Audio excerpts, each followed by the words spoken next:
The Fort Worth Opera will present the regional premiere of a one-act opera, DWB, Driving While Black. It explores a black mother's fears for a son starting to drive. Marsha Thompson is a soprano performing as the mother. Cremaine playing the cello is one of two instrumental performers on the stage with her. Thank you both for being here. Thank you for having us. I guess, Cremaine, tell us the backstory. Why was this created? What is the story that DWB tells? Well, this story is about a black mother and the terrors and the stresses of raising a black son in today's time, but also teaching him how to drive, which that can be a multi-stage, process. There are things that black mothers deal with that typically our person of color counterparts don't have to think about every day. And so when you send your black son out the door and have to tell them, hey, when a police officer pulls behind you, 10 and 2, that's a natural reaction. So this tells that story. Hands on the wheel, yes, at the 10 and 2 position.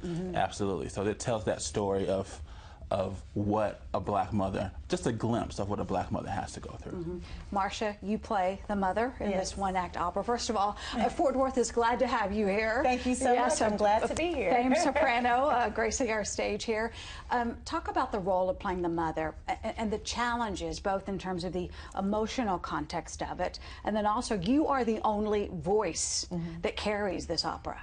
Yes, so typically in opera, you're singing with a cast of people and you're playing off of other characters. Here, I am all the characters. So at one point, I become a young child. At another point, I become a 12-year-old boy who has been picked up by mistake. And I tell, there are bulletins in the show where I also talk about various topics of people being pulled over and stopped. In between, juxtaposed to my role as the mother and raising my child and also teaching him how to drive and the fears surrounding that. So are you having to change your voice with all these parts, like just on the turn of a dime? Yes, I do. I change my voice. There is something called Sprechstimme, which is speaking while you're also switching back and forth from the singing voice. So it's very interesting. Susan Kander, the composer, and Roberta Gumbel, the librettist, the woman who wrote the words for the show, they've done an amazing job bringing all of these stories together in a montage that is very interesting and also challenging. Physically challenging, emotionally challenging? Emotionally challenging. While learning the piece, I was very focused on the rhythms and the notes, and then delving into the characterizations with our wonderful director.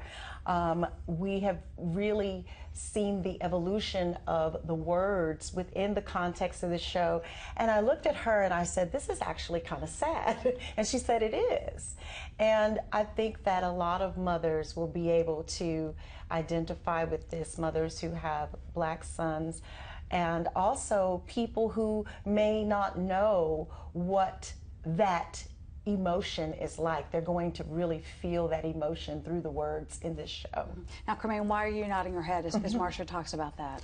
Well, I think one of the things that she mentioned was just like the difficulty of this piece, and I think that is multifaceted. I think it's difficult for each one of us. Like, this is probably the hardest piece I've ever had to play in my life.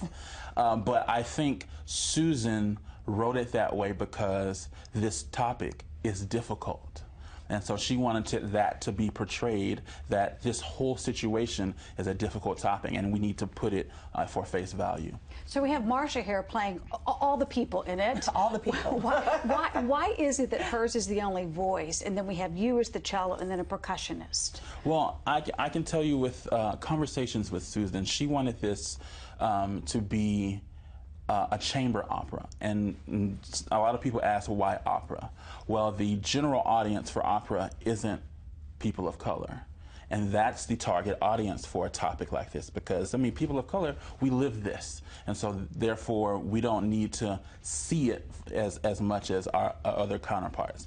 And originally, she wrote it for a duo at the university that she worked at called Morse Code. It was a cello and percussion duo. And she knew that they could handle anything that she threw at them.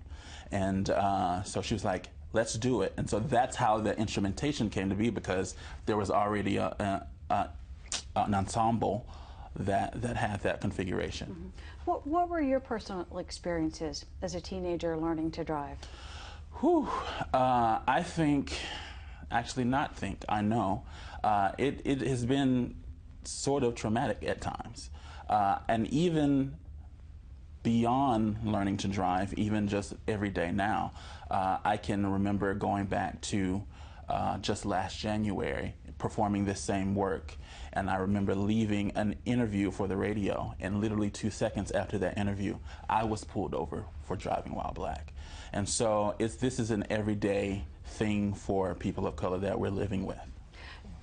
And if the goal, you say that people who have lived with this experience don't need to see it in order to understand it. Absolutely. But shouldn't this be something that, regardless of color, everyone sees to understand what our fellow brothers and sisters are going through? Absolutely. Yes. I think that's super important. Yes. But I also am hesitant to subject people of color to something that can be traumatic that they already know, especially since the target audience wasn't them. Like I don't need to know what driving while black feels like if I drive down the street and a police officer pulls behind me, and even though I haven't done anything wrong, fear shoots through my heart. Sure.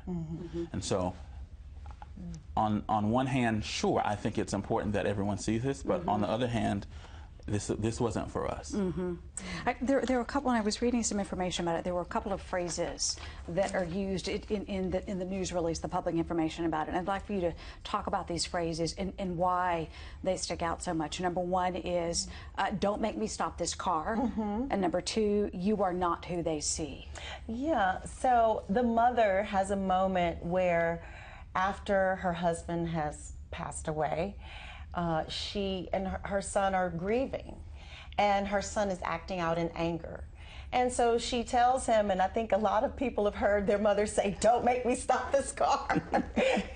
If I have to stop this car, you know what's next, right? And so the mother has that moment where she's making sure that the son understands, even though your dad is not here, I am the authority figure, and we have to work through this together. And so that was a moment. And also, you are not who they think you are. You are not what they see. And I think that's every mother's wish for their child, that their humanity is seen. But especially for black mothers raising sons and or daughters, that they want people to see their children as human beings first, see their humanity first, and not just the outside, not just what they look like on the outside. So what do you want the audiences to leave with? What's the lesson, the message you would like, Marsha, for them to take in and then to remember days after, years after? I really want people to understand that art, as we are bringing this piece to this community, that art is there to make us think. Art is to make us have feelings sometimes that we don't want to feel. But that's the great thing about art. It makes us feel and it makes us think things that we might not want to have to face when we are having a conversation with someone. And it gives us a chance to really reflect on those thoughts and those feelings, and to open up our mind to understand other experiences. And so that's what I would like people to leave with, and to have that to reflect upon once they've seen this amazing piece. And speaking of conversation, Cremaine, after each performance, Yes. you all will be available to have discussions and conversations with the audience. Yes, correct. Yeah. And Tell so us we'll more have about a talk back. Just, this is a conversation piece, and I think it's important that we view this as a conversation starter, not even just after the performance, but in your own homes, at your dinner tables. But yes, we will have a talk back after each performance, just to have, you know, a moment of open discussion about things that we saw in the piece, or if you have questions about what something means, or whether, you know, we should be taking things out of context or in context. So yes. All right. Well, the performances are Friday the 16th, Saturday the 17th, 7:30 at the Van Cliburn Concert Hall at TCU, and then a week later, Saturday, February 24th, 2 p.m. at Kimball Art Museum. Tickets are still available. Marsha Thompson, thank you so much. Cremaine Booker, look forward to the performances. Thank you. Thank you for being here. Thank you Good so to be much. here.